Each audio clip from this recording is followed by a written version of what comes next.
सुप्रभात मंडळी. मी नीलिमा पटवर्धन आणि आपण सध्या वाचत आहोत मीनाक्षीताई देशमुख यांनी लिहिलेली शहीद ए आझम भगतसिंग ही त्यांची लेखमाला. कालच्या पुढे सुरू करते. भगतसिंग पुढे म्हणतात, यातून मी कसा पार पडू शकेल ते काळच ठरवेल. माझ्या एका मित्रानं मला प्रार्थना करायला सांगितल्यावर मी जेव्हा त्याला माझ्या नास्तिकतेबद्दल बोललो त्यावर तो म्हणाला, तू अखेरच्या दिवसात ईश्वरावर नक्की विश्वास ठेवायला लागशील. मी म्हणालो, नाही मित्रा, असं होणं शक्य नाही. असं करणं म्हणजे माझी अधोगती आणि मनोधैर्य खच्ची होईल. माझ्या स्वार्थासाठी प्रार्थना करणार नाही. वाचक हो, तुम्ही याला माझा वृथा अभिमान म्हणाल. भगतसिंगांचा सांप्रदायिकतेला विरोध होता. जून 1928मध्ये त्यांनी सांप्रदायिक दंगे और उनका इलाज हा लेख लिहिला.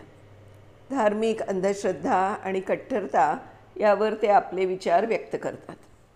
त्यांच्या मते धार्मिक श्रद्धा आणि कट्टरता आपल्या प्रगतीला फार मोठी बाधा आणतात. हिंदूंची फालतू परंपरा आणि त्याला चिकटून राहण्याची वृत्ती, मुसलमानांची धर्मांधता आणि दुसऱ्या देशाची त्यांना असलेली ओढ, सर्वच समुदायातील लोकांचा संकुचित दृष्टिकोन इत्यादी गोष्टींचा विदेशी शत्रू नेहमीच फायदा घेतात. त्यासाठी क्रांतिकारी उत्साही समुदायाची गरज आहे. सध्या भारताची दशा अत्यंत वाईट, दयनीय अशी आहे. अशा स्थितीत एका धर्माचे लोक दुसऱ्या धर्माच्या लोकांचे कट्टर दुश्मन होत आहेत. आजच्या अशा भारताच्या दयनीय परिस्थितीत एखाद्याकडून पिंपळाची काडी तोडली गेली की लगेच हिंदूंच्या भावना दुखावल्या जातात. मूर्त्या फोडणाऱ्या मुसलमानांच्या ताजियाचा एखादा कोपरा फाटला की अल्लाचा कोप होतो आणि तो कोप हिंदूंच्या रक्ताखेरीज कशानेही शमत नाही. अशा प्रकारे हे लोक या धर्माच्या नावाखाली एकमेकांचे डोकं फोडतात. अशा परिस्थितीत भारताचे भविष्य अंधकारमय दिसते. या धार्मिक दंग्यांनीच भारताला सगळ्या जगात बदनाम केलं आहे. या दंग्यांमागे जातीयवादी नेते आणि वर्तमानपत्रांचा हात असल्याचंही दिसतं. ज्या नेत्यांनी भारताला स्वतंत्र करण्याचा विडा उचलला होता, जे समान राष्ट्रीयता आणि स्वराज्य म्हणून गर्जना करत आहेत, तेच या धर्मांधतेच्या पुरात वाहून चालले असं वाटतं. भारतीय नेतृत्वाचे दिवाळे वाजले. एकेकाळी पत्रकारितेला स्वातंत्र्य अतिशय महत्त्व असं होतं, महान समजल्या जात होत्या. तेच लोक वर्तमानपत्रात एकमेकांविरुद्ध मोठी शीर्षकं देऊन लोकांच्या भावना भडकवतात, परस्परांची डोकी फोडायला लावतात. वर्तमानपत्रातील भडक लेखांमुळे अनेक ठिकाणी दंगे होतात. खरे म्हणजे वर्तमानपत्राचं कर्तव्य आहे की लोकांना शिक्षण देणं, लोकांच्या मनातील संकुचित भावना काढून टाकणं, जातीयता नष्ट करणं, परस्पर विश्वास वाढवणं आणि राष्ट्रीयतेचं महत्त्व सांगणं. हे सोडून वर्तमानपत्र वेगळंच कार्य करीत आहेत. अज्ञान फैलावणं, संकुचित वृत्तीचा प्रचार करणं, जातीयवादी बनवणं, लढाई झगडे करणं आणि भारताचं ऐक्य नष्ट करणं, यातच ते आपली धन्यता मानतात.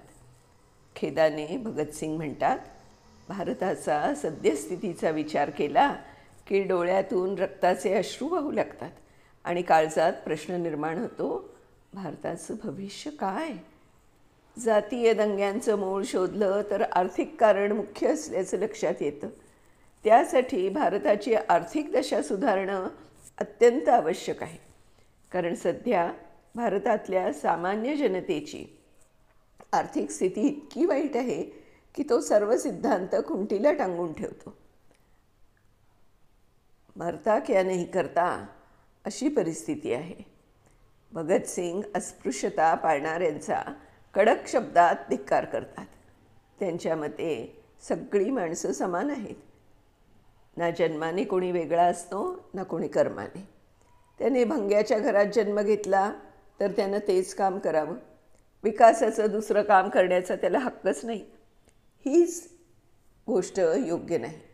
उच्च जातीयांनी त्यांच्याशी अन्यायपूर्ण व्यवहार करून, नीच संबोधून धिक्कारलं आणि खालच्या दर्जाचं काम करण्यास भाग पडलं.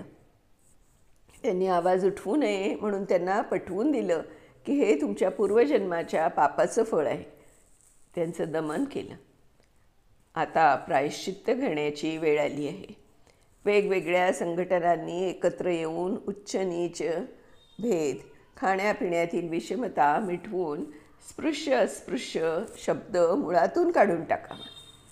भगतसिंग भारताचा आत्मघात टाळण्यासाठी धर्मनिरपेक्षतेचा पुरस्कार समर्थन करताना म्हणतात, काही राजकीय नेत्यांनी राजकारणापासून धर्माला वेगळं केलं तर भांडणं मिटतील.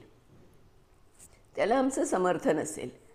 आपले धर्म भलेही वेगळे असते तरी धर्म वेगळा काढला तर राजकारणात आपण सर्व एकत्र येऊ शकतो. आज भारताचा जो आत्मघात होत आहे त्यापासून आपण वाचू शकू. भगतसिंग संघटित होण्याचं आव्हान करत म्हणतात, तुम्ही संघटित व्हा. तुमचे स्वतःचे प्रतिनिधी नेमा. त्यांनी तुमच्यासाठी अधिकार मागावेत. उठा बंधूंनो, उठा. तुम्ही आपला इतिहास बघा. गुरु गोविंद सिंहांच्या फौजेची शक्ती तुम्हीच होता. छत्रपती शिवाजी महाराज तुमच्याच भरवशावर स्वराज्याची स्थापना करू शकले. तुमचं केलेलं बलिदान सुवर्ण अक्षरात लिहिलं गेलेलं आहे. उठा, आपली ताकद ओळखा, संघटित व्हा, संघर्ष करा. स्वतः प्रयत्न केल्याशिवाय काहीच मिळत नाही. जोपर्यंत आपापसातले मतभेद, जाती, वर्ण विसरून एकत्र येत नाही तोवर आपलं ऐक्य होऊ शकणार नाही. या गोष्टी अनुसरल्या तरच आपल्याला स्वातंत्र्य प्राप्त होऊ शकेल. स्वातंत्र्याचा अर्थ केवळ इंग्रजांच्या गुलामगिरीतून मुक्त होणं एवढाच नाही, तर सर्वांनी मिळून सामंजस्यानं वागून मानसिक गुलामगिरीतून मुक्त होणं म्हणजेच पूर्ण स्वातंत्र्य होय. भगतसिंगांनी आपलं वाचन, चिंतन, मनन, लेखन, वक्तृत्व आणि कर्तृत्व सारं लोकांच्या मुक्तीसाठी वाहिलं होतं. ज्या स्वराज्यात गरिबांना स्थान नाही असे स्वराज्य त्यांना मान्य नव्हते. भगतसिंगांनी आपल्या 23.5 वर्षाच्या अल्प अशा आयुष्यामध्ये जी प्रतिभा दाखवली तशीच प्रतिभा देशातील तरुणांनी दाखवावी आणि ते दाखवू शकतात या विश्वासानं त्यांच्या साऱ्या अशा या तरुणांवर केंद्रित झालेले आहेत. देशातील युवकांना 1929 आव्हान करताना भगतसिंग म्हणाले, भारताच्या भविष्याची भिस्त या युवकांवर आहे. त्यांची यातना भोगण्याची तत्परता, साहसी धाडस, दैदिप्य बलिदान यामुळे एक गोष्ट सिद्ध होते की भारताचे भवितव्य त्यांच्या हाती सुरक्षित आहे. युवकांनो, उठा. तुमचं जीवनकार्य उदात्त आहे. देशाच्या कानाकोपऱ्यात जाऊन येणाऱ्या भावी क्रांतीसाठी भूमी तयार करा. तुमच्या सहकाऱ्यांच्या मनात ब्रिटिश साम्राज्यवादाच्या तिरस्काराची आणि द्वेषाची बीजं पेरा. या बीजांना अंकुर फुटून वृक्षांच्या जंगलात त्यांची वाढ होऊ द्या. कारण तुम्ही आपल्या गरम रक्ताचं पाणी त्या बियांवर शिंपडणार आहात. भगतसिंगांच्या जीवनाचा एकच ध्यास होता, क्रांती. भगतसिंग नुसते क्रांतीच्या योजना आखून स्वतः लिप्त राहणारे क्रांतिकारक नव्हते, तर ते होते क्रांतीचे नेते. अनुयायी, साथी, योजनाकार, योजना अंमलात आणणारे, त्या अंमलात आणताना हिरिरीने भाग घेणारे, ते भाग घेऊन अग्रस्थानी राहणारे आणि प्राणाची बाजी लावून योजना तडीस नेणारे क्रांतिकारक. त्यांच्या लग्नाला काही दिवस उरले असताना त्यांनी वडिलांना 4 ओळींची चिठ्ठी लिहून ठेवली आणि घर सोडलं. त्यांचा घराबाहेर पडण्याचा अर्थ होता क्रांती यात्रेत झोकून देणं. भगतसिंगांनी वडिलांना लिहिलं होतं, मी देशसेवेला समर्पित होण्यासाठी जात आहे. लग्नाची गोष्ट एक सबब होती. एक ग्रामीण म्हण आहे, रोने को जी चाहता है घिसरपडी. लग्नाची गोष्ट नसती तरी ते का घरात थांबले असते, बाहेर पडले नसते. ते लाहोरहून निघून सरळ कानपूरला त्यांनी गाठलं. तिथे काही दिवस मन्नालालजी अवस्थींकडे राहिले. त्यावेळी कानपुरात योगेशचंद्र चटर्जी काम पाहत होते. भगतसिंगांनी त्यांच्याबरोबर काम सुरू केलं. तिथे सुरेंद्रनाथ भट्टाचार्य, बटुकेश्वर दत्त, अजय घोष, विजयकुमार सिन्हा या क्रांतिकारकांचा परिचय झाला. या बंगाली तरुणांमध्ये एक शीख तरुण राहण्यानं पोलिसांना संशय आला असता म्हणून गणेश शंकर विद्यार्थींनी भगतसिंगांना प्रतापच्या संपादन विभागात ठेवलं. या काळात त्यांचं नाव बलवंतसिंह असं होतं.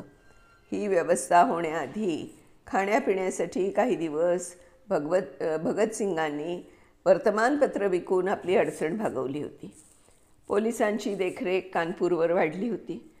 याच वेळी एका मोठ्या कटाची तयारी सुरू होती. त्यामुळे गणेश शंकर विद्यार्थींनी भगतसिंगांना अलीगड जिल्ह्यातील शादीपूर गावाला एका शाळेत हेडमास्तर म्हणून पाठवलं होतं. हे गणेश शंकर विद्यार्थी गांधीवादी कार्यकर्ते होते. भगतसिंगांना फाशी दिल्यावर ब्रिटिशांनी जनक्षोभ घडवून आणला. जातीय दंगल शमवताना 25 मार्च 1931 रोजी ते शहीद झाले. दरोडे घालणं भगतसिंगांना पसंत नव्हतं. क्रांतीबाबतच्या धारणा याच काळात दृढ होण्यास सुरुवात झाली होती. असहकार आंदोलनाच्या विफलतेने आलेल्या निराशेने क्रांतिकारक युवकांना परत सशस्त्र मार्ग अवलंबून तडजोडीहीन संघर्ष करण्यास भाग पाडले. काही तरुणांना गांधीजींचा मार्ग संपूर्ण स्वातंत्र्य मिळवून देण्यायोग्य वाटत नव्हता. 1922मध्ये असहकार आंदोलन बंद झाल्यावर जनतेचा रोष साम्राज्याविरुद्ध वळला आणि युवकांचा असंतोष, क्रोध परत दहशतवादी मार्गाकडे गेला. काँग्रेस नेत्यांनी जर साम्राज्यवादाविरुद्ध संघर्षात बदल केला असता तर सांप्रदायिक दंगे झाले नसते आणि युवक दहशतवादी दंग्यांकडे वळले नसते. यामुळे मुसलमानांवरही परिणाम होऊन तेही काँग्रेस पक्षातून दूर होत होते. या पार्श्वभूमीवर अनिवार्यता लक्षात घेऊन 1926मध्ये भगतसिंग, सुखदेव, यशपाल, भगवती चरण वोरा, एहसान इलाही, धन्वंतरी या लाहोर म्हणजे पंजाबमधल्या भारतीय नौजवान सभा त्या लोकांनी स्थापन केली. भगतसिंगांनी त्यावेळी जगात चाललेल्या स्वातंत्र्य आंदोलनाचा सखोल अभ्यास करून ते निष्कर्षाला पोचले की धार्मिक सांप्रदायिक प्रेरणा स्तोत्राच्या वर स्वातंत्र्य लढा उठवून लोकवादी, राष्ट्रवादी आणि मानवतावादी प्रेरणा आणि मार्गदर्शनाशी जोडावं लागेल. तसेच हिंदू, मुसलमान, शिखांना नवजागृतीच्या प्रेरणेबरोबर जोडावं लागेल. भगतसिंग लाला लजपतराय यांना पितृस्थानी मानत होते, पण सांप्रदायिक राजकारणाला विरोध करताना त्यांनाही सोडलं नाही. केंद्रीय असेंब्लीच्या निवडणुकीच्या वेळी लाला लजपतराय काँग्रेसविरुद्ध निवडणूक लढण्यासाठी मदन मोहन मालवीयांबरोबर इंडिपेंडंट काँग्रेस नावाचा पक्ष काढला होता. भगतसिंगांचे पिता सरदार किशनसिंह त्यावेळी काँग्रेसबरोबर होते. त्यांनी लाला लजपतराय यांच्याबरोबर लढा दिला होता. भगतसिंगांनी यात उत्स्फूर्त साथ दिली होती. जलसे, भाषणे केली होती, घोषणा दिल्या होत्या, पोस्टर्स चिकटवली होती. मंडळी, आता ह्याच्या पुढचा भाग जो आहे तो आपण उद्या वाचणार आहोत. तर तोपर्यंत मी निलिमा पटवर्धन आपली रजा घेते. पुन्हा मीनाक्षीताई देशमुख ज्या या लेखमालेच्या लेखिका आहेत त्यांचे मनपूर्वक आभार मानते आणि उद्या आपण भेटणार या आश्वासनासह आपले पासून विदा घेते. नमस्कार.